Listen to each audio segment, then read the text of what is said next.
কি স্পিকার শিরিন এবং আমাদের সাবের হোসেন চৌধুরী আওয়ামী লীগের নেতা, তাদেরকে নিয়ে একটা নতুন আওয়ামী লীগ করা হচ্ছে? এখানেই পাবেন কিভাবে চক্রান্তটা তারা করেছে, কিভাবে কারা কারা টাকা নিয়েছে, সব পাওয়া যাবে এখানে। বাইরে আছেন স্পিকার শিরিন শারমিন চৌধুরী, সাবের হোসেন চৌধুরী এবং নারায়ণগঞ্জের মেয়র আইভি। এই তিনজনকে কেন্দ্র করে সামাজিক যোগাযোগ মাধ্যমে ব্যাপক প্রচারণা হচ্ছে এদেরকে দিয়ে, অর্থাৎ ওনাদের মাধ্যমে আওয়ামী লীগ আবার নতুন ভাবে আগাবে। এই মাত্র হাতে থাকা সর্বশেষ গুরুত্বপূর্ণ আপডেট সংবাদ। এত সময় শুনলেন সংবাদ শিরোনাম, এবার থাকছে বিস্তারিত। তার আগে ছোট্ট একটা রিকোয়েস্ট করতে চাই, দর্শক যারা নতুন আছেন অবশ্যই এই চ্যানেলটি সাবস্ক্রাইব করে বেল আইকনটি অল করে দেবেন, তাহলে দেশের সকল আপডেট খবর, রাজনৈতিক খবরগুলো সবার আগে এক ভিডিওর মাধ্যমে আপনি কিন্তু প্রথমে দেখবেন।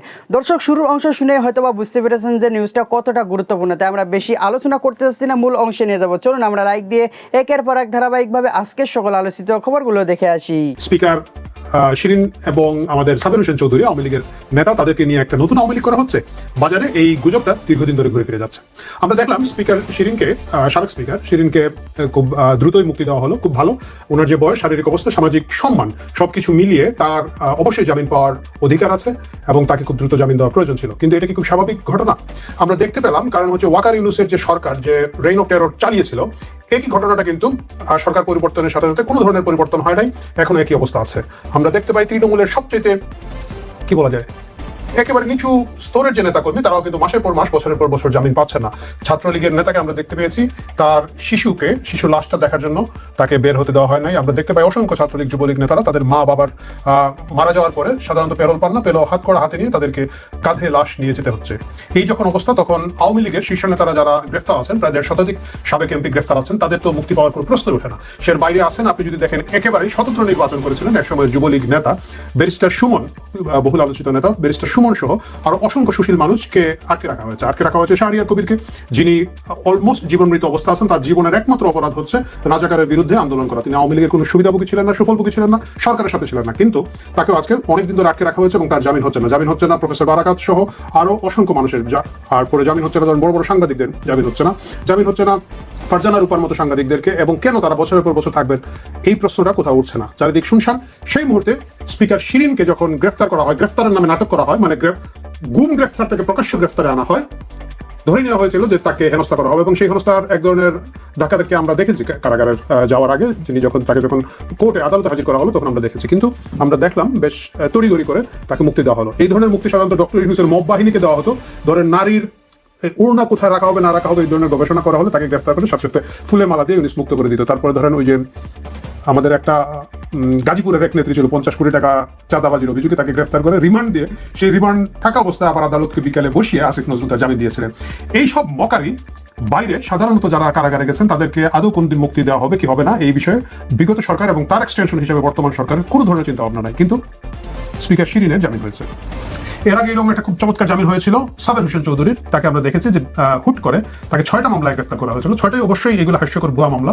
সাধারণত দেখা যায় যে ঢাকায় বসে বরগুনায় গুলি করে লোকজন মেরে ফেলছে। এই ধরনের বিভিন্ন হত্যা মামলা, জুলাই হত্যা ব্যবসাকে যেটাকে বলা যায়, বা লাশ ব্যবসা বলেন, জামিন ব্যবসা বলেন, সেইগুলোতে তাকে গ্রেফতার করা হয়েছিল এবং তাকেও কিন্তু খুব দ্রুত সময়ের মধ্যে মুক্তি দেওয়া হয়েছিল, জামিন দেওয়া হয়েছিল। প্রিয় দর্শক, বাজারে দীর্ঘদিন ধরে যে গুজবটা আছে, এটা আসলে শুধুমাত্র গুজব নয়। এই মুহূর্তে কেন একটা বিকল্প আওয়ামী লীগ তৈরি করার চেষ্টা হচ্ছে? বিকল্প আওয়ামী লীগ করার চেষ্টা হচ্ছে কারণ আওয়ামী লীগের একটা বিগ স্টেক হোল্ডার সাধারণ জনগণ রয়েছেন।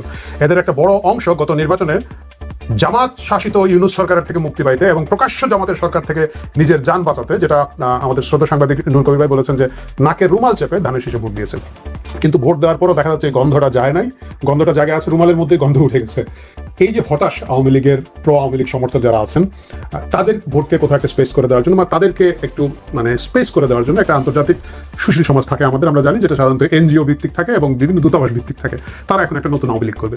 কারণ সব ডিম তারা একটা ঝুড়ির মধ্যে রাখবেন না। তারা যেটা করবেন যে জামাতকে একটা প্রেশার দেওয়ার জন্য একটা আওয়ামী লীগ থাকবে, বিএনপিকে একটা প্রেশার দেওয়ার জন্য একটা আওয়ামী লীগ থাকবে, কিন্তু সেই আওয়ামী লীগ আবার প্রকৃত আওয়ামী লীগ হতে পারবে না। কেন প্রকৃত আওয়ামী লীগ হতে পারবে না? প্রকৃত আওয়ামী লীগ হচ্ছে একটা খতরনাক জিনিস। তাকে যদি আপনি 1 ইঞ্চি জায়গা দেন, সে কিন্তু সাথে সাথে 1 গজ জায়গা নিয়ে নিবে। এটা যে বলে যে সুই হয়ে ঢুকে ফাল হয়ে বেরোবে, এটা সুই হয়ে ঢুকে শের শাহের কামান হয়ে বের হয়ে যাবে। এই ঝুঁকিটা তারা নিবে না, এবং এই ঝুঁকিটা তারা নিবে না বলেই একটা শিশু আওয়ামী লীগ তৈরির প্রচেষ্টা চলছে, গোয়েন্দারা করছে। আমি জানি আপনারা অনেকেই বলবেন যে এটা অতিরঞ্জিত কল্পনা, কিন্তু বিশ্বাস করুন, আমাদের সূত্র বলছে যে এই ধরনের আলাপ আলোচনা দীর্ঘদিন ধরে চলছে। ইউএস ফান্ডেড যে সমস্ত কান্ট্রি, আপনারা যদি সেখানে ঢোকেন, সেখানেই পাবেন কিভাবে চক্রান্তটা তারা করেছে, কিভাবে কারা কারা টাকা নিয়েছে, সব পাওয়া যাবে এখানে। আপনারা জানেন যে মার্কিন যুক্তরাষ্ট্রের স্টেট ডিপার্টমেন্টের সাবেক কর্মকর্তা, সাইবার সিকিউরিটি বিশেষজ্ঞ মাইক বেঞ্চ এবং মার্কিন রক্ষণশীল রাজনৈতিক ভাষ্যকার ষড়যন্ত্র তাত্ত্বিক ট্যাকার কার্লসন তাদের পডকাস্টে বাংলাদেশ প্রসঙ্গে বেশ কিছু বিষয় তুলে ধরেছিলেন। বিশেষ করে 2024 সালে বাংলাদেশের শেখ হাসিনা সরকার পতনে যুক্তরাষ্ট্রের বাইডেন সরকার জড়িত থাকার বিষয়ে উল্লেখ করেছেন তারা, অর্থাৎ আমাকে কিভাবে ক্ষমতা থেকে সরাবে। এখানে বলা হয়েছে যে সিআইএ, মার্কিন গোয়েন্দা সংস্থা এবং এর প্রক্সি সংগঠন ইউএসএইড, আইআরআই ও এনইডি দ্বারা বাংলাদেশে বিশাল পরিমাণ অর্থ ঢেলেছে। এই অর্থ কাকে কাকে করা হয় আপনারা শুনলে অবাক হয়ে যাবেন। মিডিয়া অর্থাৎ সোশ্যাল মিডিয়া, ইলেকট্রনিক, প্রিন্ট, সাংস্কৃতিক কর্মী, র্যাপার, উদ্যোগী গোষ্ঠী, হিজড়া, সমকামী, ট্রান্সজেন্ডার, র্যাডিক্যাল গ্রুপ, জঙ্গি সংগঠন, সন্ত্রাসী গ্রুপ, সোশ্যাল মিডিয়া, ইনফ্লুয়েন্সার, শিক্ষক, শিক্ষার্থী, একই সাথে আইন শৃঙ্খলা রক্ষাকারী সংস্থা, সশস্ত্র বাহিনীর সদস্য সকলকে ব্যাপকভাবে অর্থ দিয়ে আমাদের বিরুদ্ধে অপপ্রচার শুরু করে নানা ধরনের, এবং এই অপপ্রচার করে করে মানুষের মধ্যে একটা বিভ্রান্তি সৃষ্টি করার চেষ্টা করে। ওই অবস্থা মোকাবেলা করেও আমরা কিন্তু নির্বাচন করে সরকারে আসি। কিন্তু এই যে ইউএস ফান্ডের এনইডি, এই এনইডি অর্থাৎ এটা হচ্ছে endowment, national endowment for democracy. NED তে যদি আপনারা ব্রাউজ করেন আপনারা পাবেন। এখানে এর যে প্রেসিডেন্ট এবং সিইও ডেমন উইলসন, সে কিন্তু এদের সাব কমিটি, এটা হচ্ছে ডিপার্টমেন্ট স্টেট ও related programmes of the house committee, এখানে তার টেস্টিমনি দেয়, সেখানেও সে স্বীকার করে যে এখান থেকে টাকা দেওয়া হয়েছে। এইভাবে চক্রান্ত করেই আমাদেরকে ক্ষমতা থেকে হটিয়ে দেওয়া হয়। প্রিয় দেশবাসী, আপনারা যে যেখান থেকে ভিডিওটি শুরু থেকে শেষ নামাতে দেখেছেন, আপনাদের সকলকে অসংখ্য ধন্যবাদ জানাই। যদি ভিডিওটি ভালো লেগে থাকে তাহলে অবশ্যই শেয়ার করতে ভুলবেন না, আর অবশ্যই আপনার একটি মন্তব্য কমেন্টে জানিয়ে যাবেন। কারণ কিনা আপনি যে নিউজটা দেখে কি জানলেন, কি শিখলেন, এই কমেন্ট করলে কি হবে, দর্শকবাসী জানবে এবং যারা কানে শোনে না তাদের জন্য উপকার হবে। আর আপনি কোন দল করেন অবশ্যই কমেন্টে জানিয়ে দেবেন। আওয়ামী লীগ হয়ে থাকলে অবশ্যই জয় বাংলা লিখতে ভুলবেন না। দেখা হবে পরবর্তী নিউজে খুবই তাড়াতাড়ি ইনশাল্লাহ। আজকের মতো বিদায় নিচ্ছি। আসসালামু আলাইকুম।